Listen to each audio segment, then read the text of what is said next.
Pierre-Léo Caddy est notre ami. Prise 1. T'as bien le petit chrono, Guigui? Ah, on est bien là. Super, ok. Allez, mot numéro 2. Aujourd'hui, on va partir sur un AMRAP de 20 minutes. Avant ça, petit échauffement. On aura 2 inchworm, 20 jumping jack et 10 Cossack squat. On aura 3 tours à faire.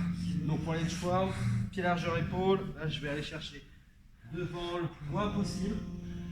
Je serre mes fessiers, je garde une position de gainage et ensuite, je rapproche mes mains au maximum de mes pieds en gardant les jambes tendues et je me redresse. Ça, j'en ai 2 à faire. Ensuite, 20 jumping jack, on est dynamique avec les bras et avec les jambes. Et on termine par 10 Cossack squat. On va prendre assez écarté au niveau des pieds, plus que largeur épaule. Je vais venir faire une flexion complète d'un côté. Je vais essayer de garder mon pied en entier sur le sol, retendre ma jambe et descendre de l'autre côté. D'accord? On essaie de rester droit à chaque fois. Si jamais c'est trop dur pour moi, on reste sur des squats. D'accord? J'en ai 10 à faire. Donc 3 tours. Ça filme bien l'échauffement. Ouais, c'était déjà fait. 2 inchworm, 20 jumping jack, 10 Cossack squat. Je me rapproche pour les gens qui ont des Pensez à problèmes de vue. l'échauffement, c'est assez important. Faites-le à chaque fois. Ça permet vraiment de rentrer dans votre séance, de vous chauffer tranquillement, de déverrouiller les articulations et gagner un petit peu en mobilité à chaque fois.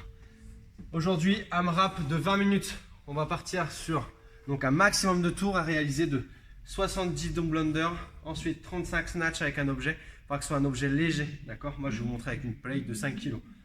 40 double under et ensuite 20 fentes sautées, d'accord? Donc, je commence le WOD. On part pour 20 minutes. Je vais pas préparer ma corde. Du coup, elle est tout emmêlée. Donc, pensez sur vos double under à bien respirer. Bougez correctement vos poignets pour que la corde passe 2 fois autour du corps. Je vais rester droit. Là, j'active ici, d'accord? On reste sur la pointe de pied tout le temps. Donc, je commence. J'en ai 70 à faire. Si jamais je ne sais pas faire, on remplace par des singles, d'accord? Et on double. On sera à 140 singles. Une fois que j'ai fait ça, on partira sur des snatchs. Ça peut être des dumbbell snatch ou ça peut être avec une dumbbell légère ou avec un pack d'eau, enfin quelque chose de léger, d'accord? Il ne faut pas que ce soit lourd. Si vous avez une barre, vous pouvez faire barre à vide par exemple sur une barre très légère. Le but c'est vraiment de faire un maximum de tours et de ne pas être du tout sur un travail de charge. Il y a 35 répétitions à faire. Donc, départ du sol, je vais tirer mes épaules vers l'arrière, placement, dos à plat. Okay, ensuite, on va venir déplacer la charge proche du corps et on finit bras tendus au-dessus de la tête. Ici, on vient repousser l'objet, donc on engage ses épaules vers le ciel, on serre ses fessiers, on verrouille les abdos. Puis on redescend proche du corps et on relance.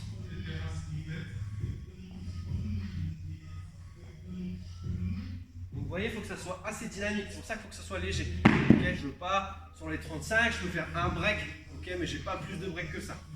Ensuite, je reprends ma corde, 40 double under, et une fois que j'ai fait mes 40, on partira sur 20 fentes sautées. Donc je me tiens droit, je me mets en position de fente, donc on garde ses pieds largeur épaule pour avoir une bonne stabilité, et là de cette position, je vais faire un saut. Et je change en même temps. D'accord? À chaque fois, je dois alterner. Si jamais c'est trop dur pour moi de faire le saut, vous faites 20 lunges alternés. Tenez-vous bien droit sur vos fentes pour ne pas perdre les. Donc voilà pour le road, on aura 20 minutes. 66 DU, 35 snatch avec objet léger, 40 DU, 20 lunges sautés. Finisher, 4 séries de 30 répétitions à faire de glute bridge. Donc là, il me faut un banc, une chaise, quelque chose.